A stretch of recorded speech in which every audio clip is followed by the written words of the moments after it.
In Section 3 of Republic Act number 11983, Mr. President, fugitives from justice was defined as those who flee under the following circumstances. Number one, after conviction by a Philippine court to avoid punishment, or after being charged in a Philippine court to avoid prosecution. Did I quote the law correctly, Mr. President?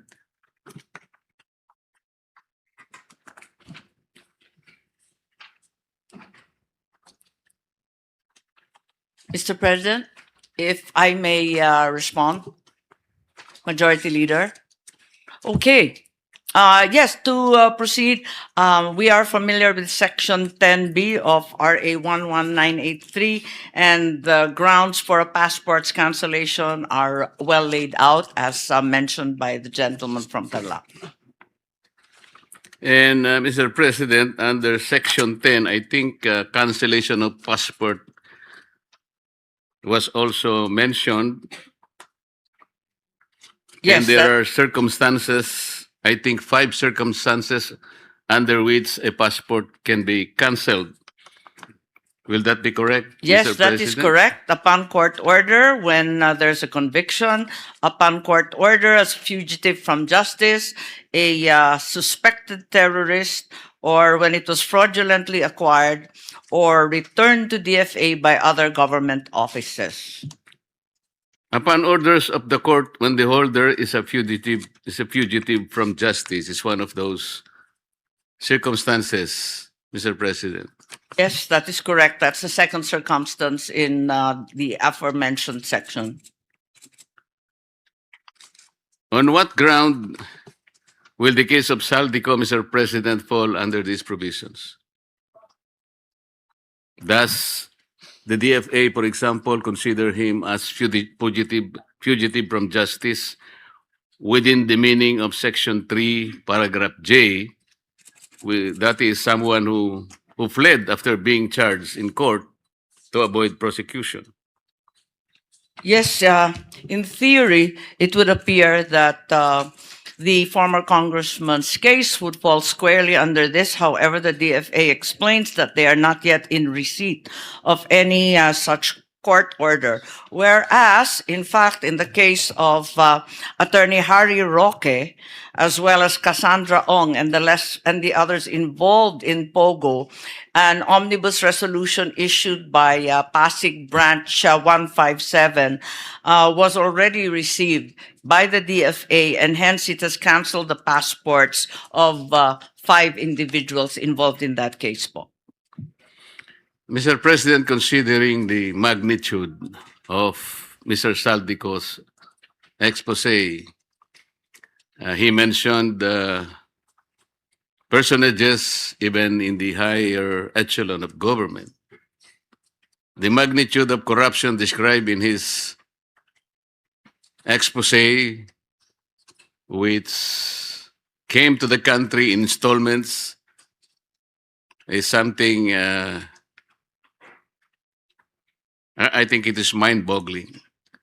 So if the passport of Saldico is eventually cancelled, Mr. President, and is brought to justice, what is the participation of the DFA in ensuring the safety of Saldico right from the cancellation of his passport, considering that there will be trillion of reasons why people would like him silenced, if I may say so? Yes, it is clear to the Secretary that the safe passage and entry of Mr. Ko is beyond their jurisdiction. all they can do is act on the receipt of a court order, verify and evaluate said court order, issue the cancellation, notify the passport holder, and thereafter update all official databases that Mr. Ko is no longer a holder of a valid Philippine passport. As to his safety upon arrival in the Philippines, assuming that he does come back home, I think other authorities, such as perhaps the police as well as the DOJ, would have to take over po. So that makes the obligation and the duty of the DFA very, very easy. Just to cancel the passport, just like that. And leave it to the police authorities to take care of Saldico. That is their understanding that upon the issuance of a cancellation directive and the passport being canceled within all DFA systems, they must notify the individual officially, and the holder may then appeal if the cancellation is administrative and not criminal, which is what it appears to be in this case. They may appeal to the DFA secretary. That seems to be the full extent of the DFA's function. Let's say the passport of Saldico is cancelled today. And from today until he is transported or deported to the country, nobody will assist him wherever he is now. So the short span, I think, is very important. Upon the cancellation of passport, what will what are the precautionary measures, or what are the things that the DFA might do in order to protect him while he is being transported to the country? Because even on that particular point in time, his life will be already in danger. Yes, that's correct. Certainly a high-risk individual like the former congressman would require assistance. And being a Filipino citizen, the DFA is fully aware that we will have to notify foreign posts to extend as much assistance as they should to any other Filipino national. And the local authorities in that foreign post, even the local authorities here in the Philippines, to guarantee his safe passage until he comes home. By declaring the safe passage of a person like Saldico is one. But doing something in order that that declaration or that statement will find reality is another. Halimbawa po, the former president of the Philippines was arrested, temporarily confined in a military Villamor Air Base. And he was eventually turned over to the Netherlands, halfway around the planet. If the DFA is concerned about the citizens' right, paano nangyari yun? But that is a question later. I'm only trying to cite this one kasi sinasabi natin, you can make all the precautionary measures, all the protective measures you can think in the world. Pero ganun lang. So, pwede bang malaman namin ng may konting detalye ba tayo na mapangahawakan, like ano po ang ginagawa nyo usually sa ganitong sitwasyon? Ito lang siguro ang sitwasyon na very, very novel. Why? Saldico is not now an ordinary fugitive. He happened to be the key to the unlocking of all these anomalies, the bigger anomalies associated with our flood control projects. This is, I think, the biggest anomaly in the history of our country. So hindi lang po ganun nasasabihin natin, inalis po natin yung, na-cancel na po yung passport ba? Pero ano po talaga ang gagawin? Bigyan nyo nga kami ng halimbawa. Kung ano yung mga precautionary measures just to make him, halimbawa, hindi lang yung ordinary diligence or ordinary protections you have in mind, because we need to hear him. Marami siyang sinabi. And I think the Filipino people are waiting na ma-process natin lahat yung kanyang sinabi. Especially the personalities behind his expose. Alam natin, napakaraming taong interesado sa kanya. Yung mga taong binanggit niya. At hindi po pangkaraniwang tao yung mga yun. So hindi lamang po administrative na parang ganun lang kasimple. So we can now cancel the passport of Saldico. If you understand, Mr. President. That's right. Upon cancellation, as mentioned earlier, the DFA is duty-bound to inform the holder of that passport that he no longer carries a valid document.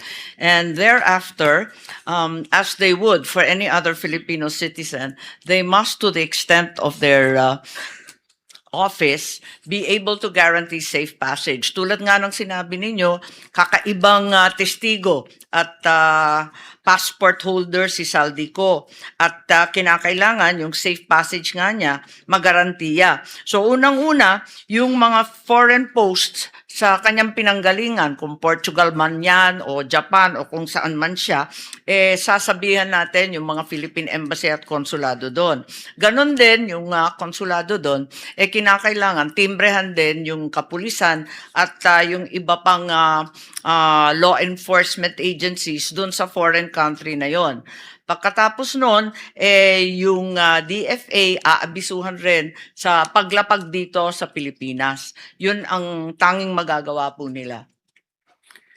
Yun lang ang tanging magagawa nila, Mr. President. Pero yung mga kalaban, na perceived na kalaban na binanggit niya sa kanyang expose, magagawa din nila eh. Natakutin po yung inyong mga tatawagan. O maaaring susuhulan nila yung mga opisinang pagsasabihin niyo to protect Saldico at all cost. Tama po ba yung aking iniisip na meron din silang kakayahan? Maliwanag na higit ang kanilang kakayahan dahil mabibigat ang binitawan niya sa makapangyarihang mga tauhan at opisyal.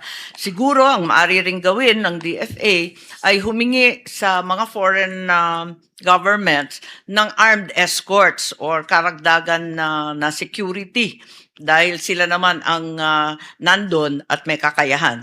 Baka maari rin siguro, maliban pa sa mga foreign postings natin, yung Philippine Embassy, yung konsulado, humingi na rin ng tulong dun sa mga law enforcement sa ibang dako. Kaya po ba nilang gawin yun, Mr. President? Kaya naman nilang gawin yon. Parati naman sila nakikisuyok kapag may gulo, kapag may aberya, kung may problema. At eto nga, yung issue ng fugitive, hindi ito magiging kauna-unahang pagkakataon na nasabihan yung foreign countries po. Salamat po sa inyong optimism, Mr. President. Sana po ay mangyari yun. At si Saldico ay malaya at walang kagalos-galos na makauwi sa ating bansa upang sa ganun ay maproseso ang lahat ng kanyang sasabihin at ang taong bayan po ay masatisfy sa lahat ng mga kaugnay na steps na gagawin upang sa ganun ay makamit po natin ang katarungan. Maging accountable po ang lahat ng mga taong binabanggit do sa kanyang expose. Kung yan po ay panaginip, para sa akin, sana po'y magkatotoo. At alam ko po, ang ating sponsor ay ganun din ang kanyang iniisip. Kung maaalala po ninyo, dun kay Congressman Arnie Teves, na gawan naman ng paraan ng ating DFA na maiuwi yung si Congressman dito sa Pilipinas. At hanggang ngayon, nananatili pa siya dito sa atin.